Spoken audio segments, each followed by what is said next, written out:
Yukio Mishima's The Decay of the Angel is the fourth and final book in the Sea of Fertility tetralogy, which is his final work, considered his masterwork. I have not read the foregoing 3 books. I found this at a used bookstore in Mexico City and was excited by the cover and the name. And perhaps too excited. I probably should have waited to read this, but there are worse mistakes in life. 2 important points to note. 1, I did destroy this in a fit of rage. I ripped the cover off. I was so moved by my passions in reading. 2, I have a fairly major announcement that'll be at the end of the video, so stick around if you're curious about big announcements. Mishima, I have read one other book by. It was The Sailor Who Fell from Grace with the Sea. Hard to put into words how and why I love him. He wrote this book just before his death. Don't want to talk about the plot too much. In fact, probably not at all, because having not read the other books, I don't know if even mentioning character names will spoil much. I will just say it's about an elderly man and a friend of his, a female friend of his, who take an interest in a teenage boy who works spotting cargo ships that come into a port in Japan. What I can talk about is Mishima himself, because of course I must, because he's one of those authors where you have to talk about the author themselves. There's very few other authors where the actual personality and history of the person who wrote the book so completely dominates your consideration of the work, potentially overshadowing it. And I can talk about the prose and the style of writing and how it made me feel. How it made me feel is moved almost beyond my ability to describe it, and that's how I felt about the other Mishima book that I read as well.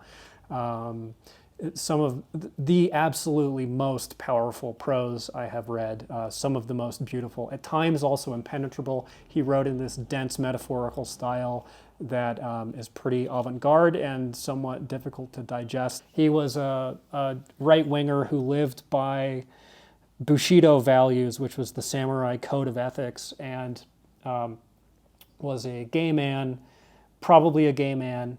After he published Confessions of a Mask, which was his most famous book and was his first breakout success, he became extremely famous, acted in movies, and his books were widely read. He was prolific. He wrote many, many novels, many more plays than novels, in fact, and also wrote essays and I think a little bit of poetry, and became a bodybuilder. He hated leftists, communists, progressives of all kinds, was at war constantly with radical student groups in Japan, and was the sort of enfant terrible of Japanese politics and culture. He also founded a militia called the Shield Society, and then he, with a sword, in a publicity stunt, I guess you could call it, that was meant to foment an uprising in the military to overthrow the indolent democratic government and restore rule, imperial rule in Japan, which obviously did not happen, and it was sort of botched and sad and strange affair for which he is still infamous. And those biographical details tend, like I said, to overshadow his work or color his work, because how could they not? In reading Mishima, you enter into some strange territory where you find yourself being moved, or I find myself being moved by this person who I find not actually all that compelling in the outlandishness of his personal biography. I just don't, I don't see the spectacle of his life as something to admire necessarily, and I don't have any sympathy with his politics, but Mishima as a writer is almost without peer. I can't think of anybody who I have read who affects me in the way that Mishima affects me. Even as someone who didn't really belong in this book when I was reading it, I couldn't help but be transfixed by it. And there were passages that were a little too crunchy and frustrating and impenetrable, but that might be because I hadn't read the other books. So it's really hard to get a clear opinion about it, taking it so completely out of context. I do intend to read the other books. I'll probably have to reread this one as well afterwards. Mishima is a confusing but enriching time. Beyond Apollo by Barry Malzberg is the first Malzberg that I have read. It's also his most famous book, it turns out. I love this book. I love this book. It is a bizarro, almost experimental new wave novel in which the narrative is broken into a bunch of kaleidoscopic, tiny little fragments overlaid one on top of the other. There's an unreliable narrator who is one of two members of a manned mission to Venus that is met with disaster that kills the captain in mysterious circumstances, and it's kind of a whodunit story. It was published in 1972, which is a pretty important detail because 1972 is the year that NASA ended the Apollo program. And in this book, the Apollo missions have declined in popularity in the eyes of the public, and NASA is scrambling to restore some of its prestige and sends a mission to Mars that is ultimately disastrous and brings shame upon the space program, and they attempt to redeem themselves in a manned mission to Venus. The protagonist of the book is the second in command who lives, returns to Earth, is committed to an institution, and is interrogated by a government functionary as to what actually transpired, and cannot or will not render an accurate account of what actually occurred. So he may be a murderer, he may not be a murderer, he may be insane, he may not be insane. The captain may be a murderer, may be insane, or either or, none of the above.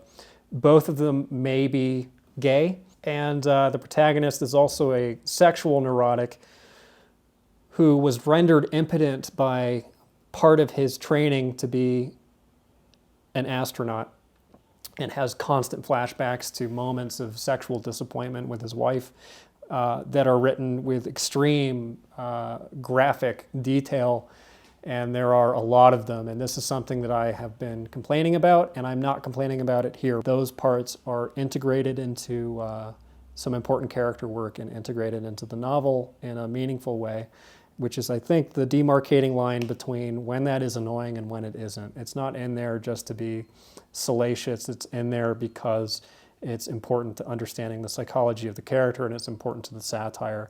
And those scenes might turn some people off because they are very graphic, and they're also written with a lot of fairly harsh language. The narrative style is very interesting. The chapters are mostly very short. It jumps around in chronology non-linearly, and it shifts between straight narration of his reminiscences of what happened on the flight with different overlapping contradictory layers, his experience in the institution in dialogue with his interrogator, and of the content of his dreams, and everything kind of blends together and overlaps. The book was really controversial when it was written, I think in large part because of the sexual content, but on a deeper level because it was, I think, a pretty vicious attack upon the space program. And I guess the prestige of the program, or how people saw astronauts and the cultural role in America of the astronaut, the kind of flinty-eyed, manly Ubermensch. It is understandable then why a lot of science fiction readers who cherish those things would be offended by the book. I wouldn't say that I was really moved by the book, but that's not what every book has to accomplish. I was fascinated by the book.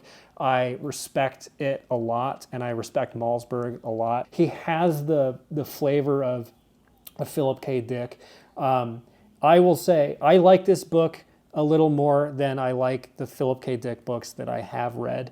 I think it is more concise and more clear in its vision, and I enjoyed it a little bit more than the Dicks that I have read. It also shares a lot in common, I think, with Silverberg, his use of sexuality and his general perspective. He doesn't have the stateliness of Silverberg. He's sharper, he's more incisive, more biting. Reminds me of Spinrad in that way. But this is the kind of company that he keeps. I gave this a 9 out of 10. I really loved it.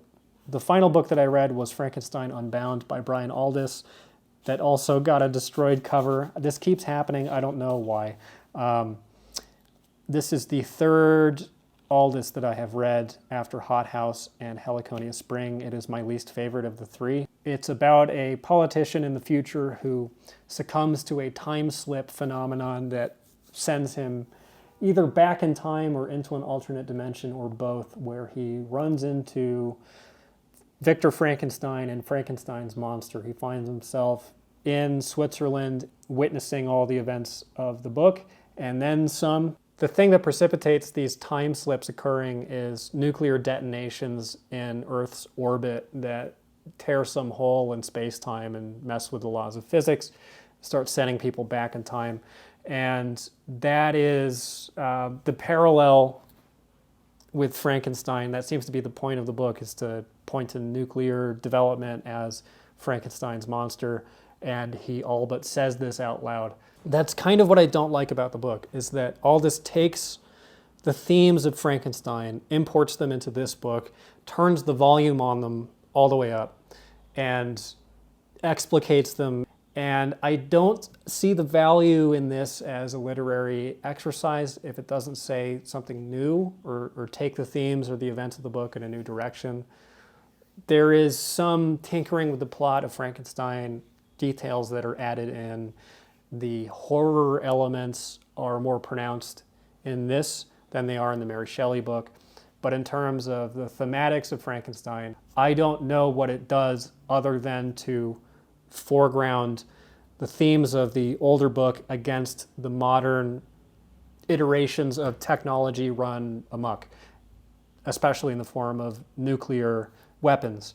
And there are actually long passages of the book where the protagonist gets into arguments with Victor Frankenstein about how he needs to have less hubris and needs to desist in his experiments because his ambitions are too high and he's conducting reckless scientific research for the sake of his own ego. So, things like this. Things that are the point of the original book, that are implicit in the original book. This Frankenstein Unbound is, in large part, just kind of saying the quiet part loud. And I don't think that the frame narrative was ever satisfactorily resolved. I wouldn't say that it's a bad book. Aldiss was a good writer. There are parts of it that I remember being potent in the prose. But other than that, I found it certainly not as exciting as Hot House or Heliconia Spring. I think I gave it a 6 out of 10.